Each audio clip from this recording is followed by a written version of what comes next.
Hey, I've been making masks. My name's Annie, and it's not like I'm going anywhere, so I've been doing these. And these are the masks that I've been making. And this one's called the Hula Hand, because I've also been watching a lot of MASH. And these are the best ones that I can think of, which will help everybody keep their spit to themselves. Anyway, so we're going to talk you through how to make these things. And they're quite simple. It's time consuming. But the point is that we're making it. We're not manufacturing it. Okay, so I'll show you how to make one, and then we'll talk about how to make 15 at a time, which cuts down your time.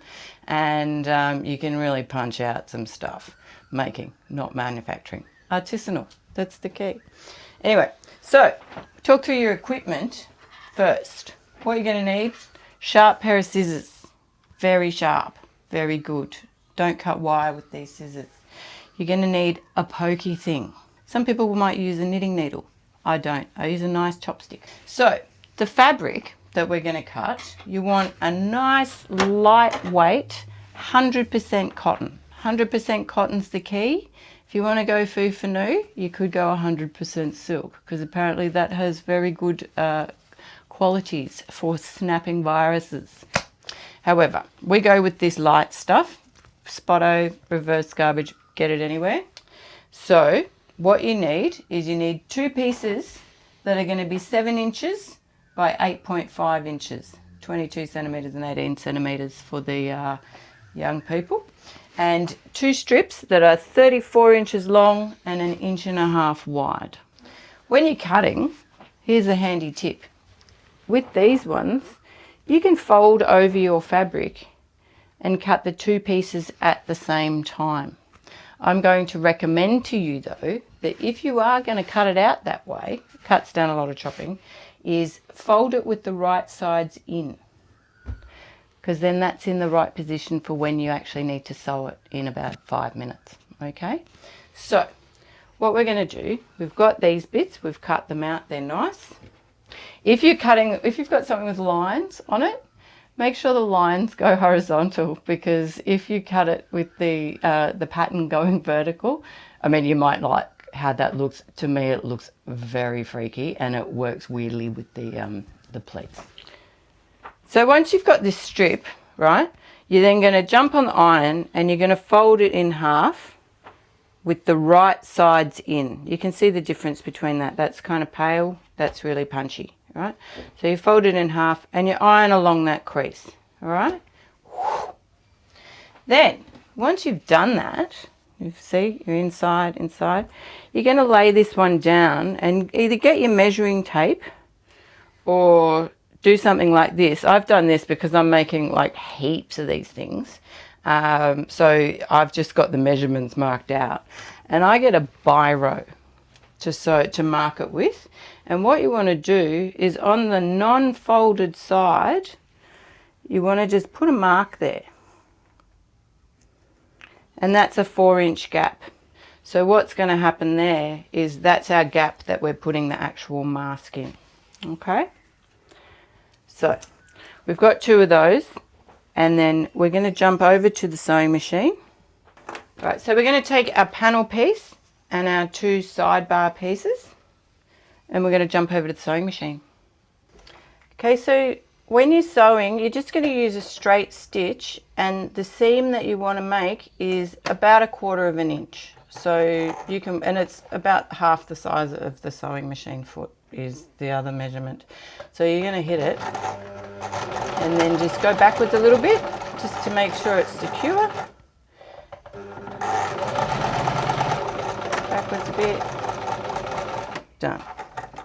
And then these guys, you've got to make this into our side strap.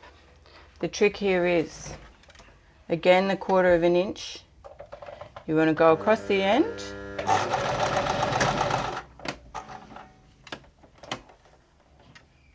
And here, you want to make this seam as this gap as narrow, this part as wide as you can, and this part as narrow as you can, because it makes it easier to make it. So you just do that. And then when you get to here, you're going to stop at the line And then you don't have to cut this one off. You just do this and then drag it through. And you get back to the line, chuck your needle back in. You can really gun it there. Pretend you're driving Daytona.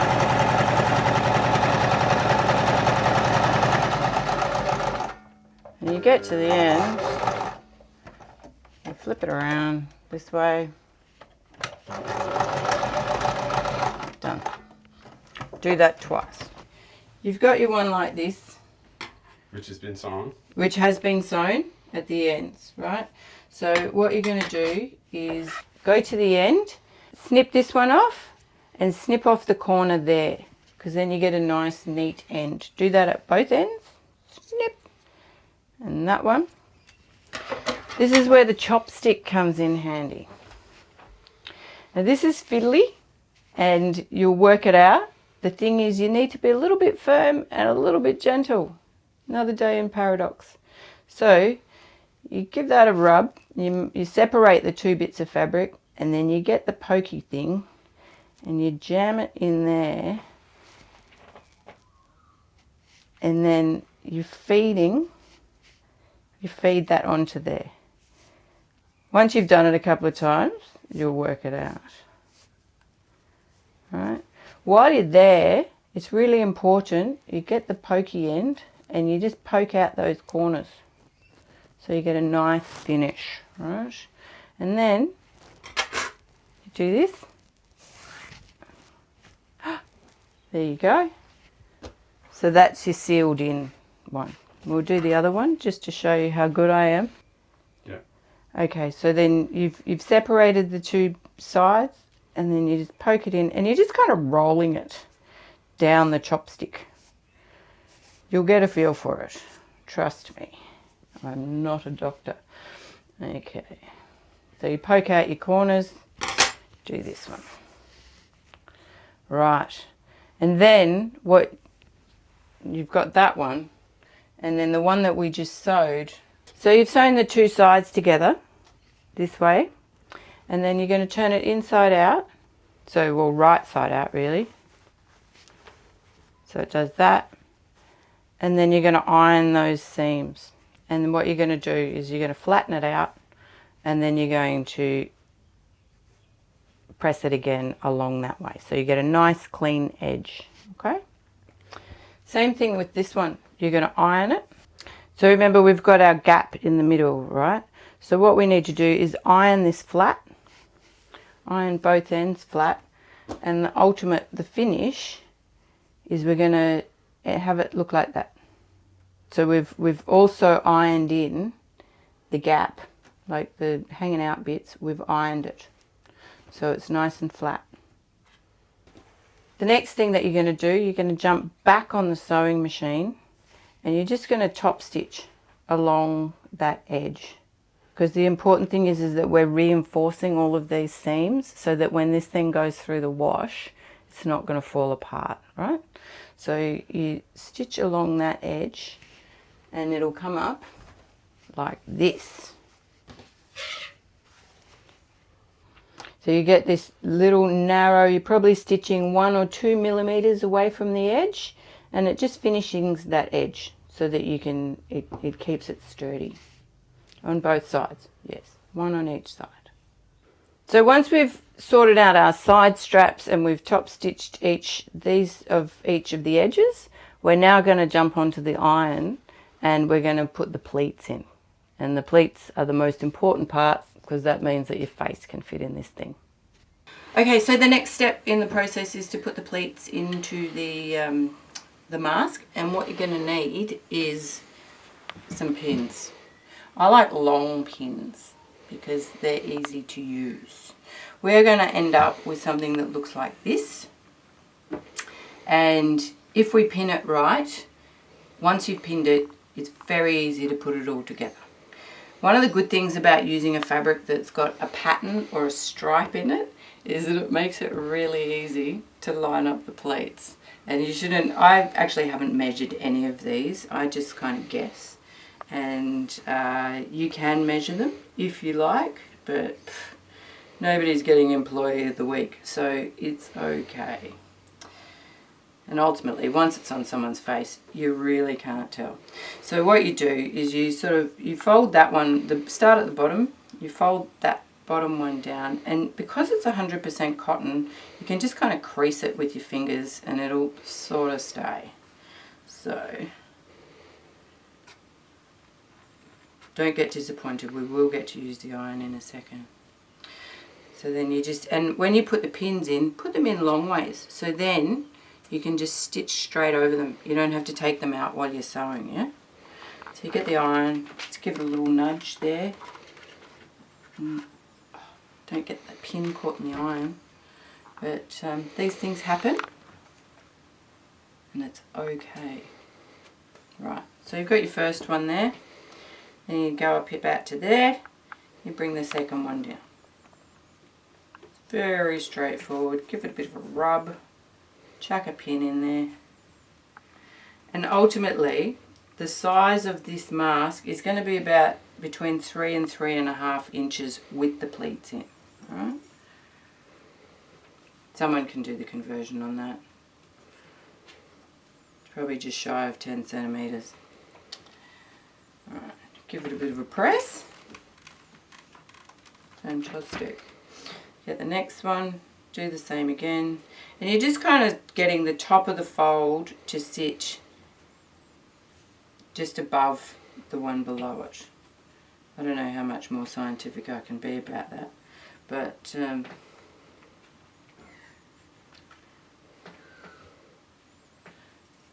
popping that one in there. Talk about doing multiples of this. Okay, so when you're doing multiples, what I've been finding is that it's great to make one mask. It's actually a bit more labour efficient to make about 15 at a go.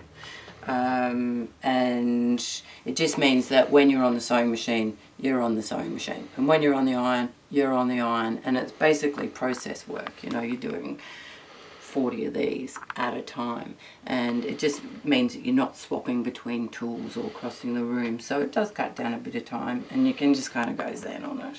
Right, so what you're going to, once you've got this, see that one's slightly wider than that one, but it really doesn't matter.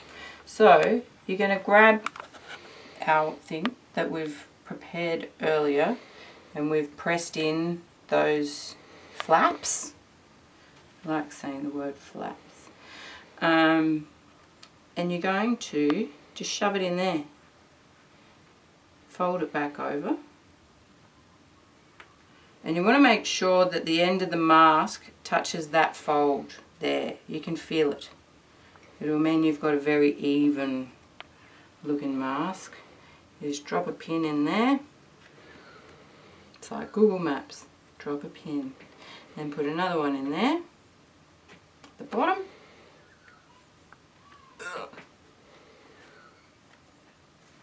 And then that's good to sew. So you're doing the same on the other side.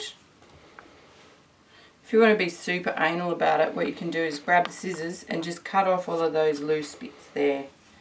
But there's time for watching videos and cutting off loose threads later.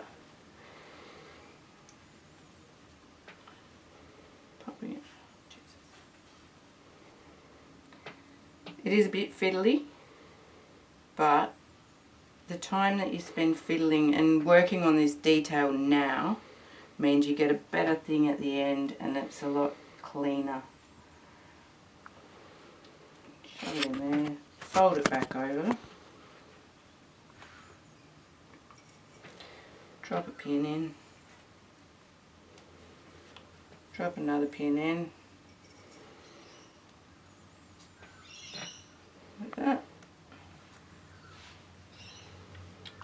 And then you have a look on the back and just make sure that, see, I made a mistake on purpose, clearly. You want to make sure that the pin catches it on both sides, right? So we're going to replace that one and just make sure that we get both sides and that the pin covers, because otherwise you'll end up with a gap and it won't be good. So then when I go on that side, it's definitely the pins in both sides of the fabric. And then that's good to sew. So we're just, am I talking for this one? Why not? Yeah, why not? Rarely shut up since I Hang on a learned. second. Wait. Okay. Okay, so we're just going to run down this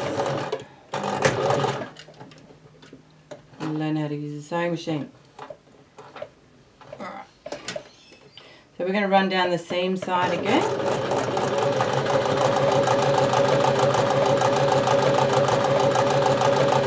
It needs to be very, very, as close to the edge as you can get it, and make sure that but you're still staying on the edge. And then as you're approaching the actual mask, you remember to slow down. And then when you get to this corner here, you make sure it's sitting right in there, sitting nice and flat. And then you slowly go here, hit reverse. So you're just reinforcing that corner. Bust that pin out.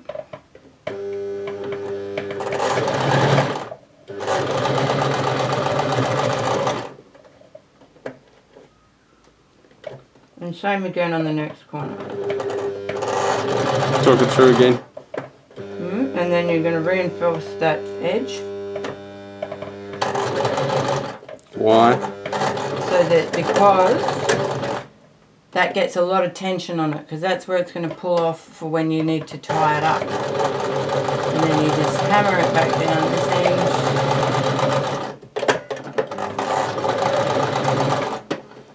When you get to the end of a line, it's always good to just back up a bit so that your stitching stays true. Then we jump over and do the other side. Same again, staying close to the seam edge. Back up a bit. And smash it down about a millimetre. And then remember, when we get to this bit, we want to make sure it's sitting nice and flat. Pull the pin out. Hold it there with your finger.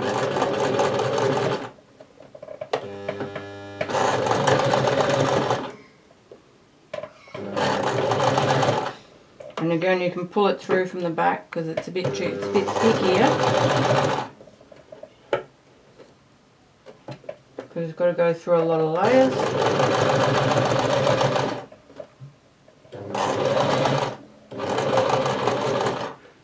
And back it up a bit.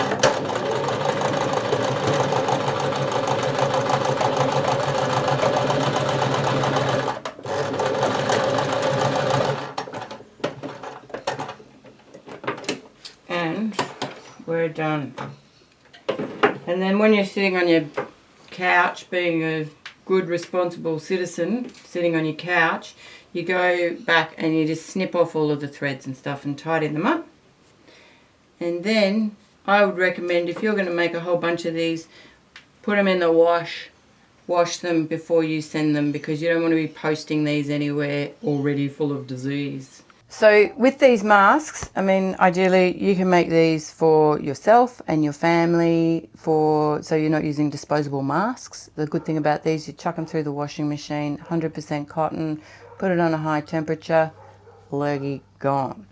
One of the other things about these though is once you've made one and realised that you're really good at it and you've got nothing else to do, so you'll want to actually get stuck into it, is you could make a lot of these. And I think a good place for these to go would be for, let's say, remote communities where people are trying to charge $10 a piece for a single-use disposable mask, which to me, rip off.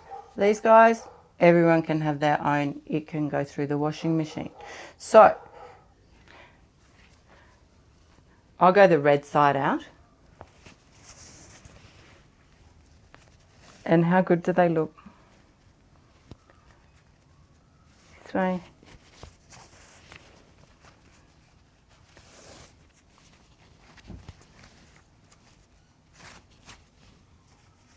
And when you put it on, hook that bit over your ears, the top one, then it won't fall down. And then that's how they look.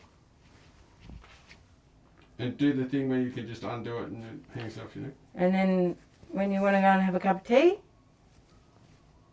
and it just stays there. You don't put it down, you don't lose it, you take it home, you wash it, you put it on tomorrow.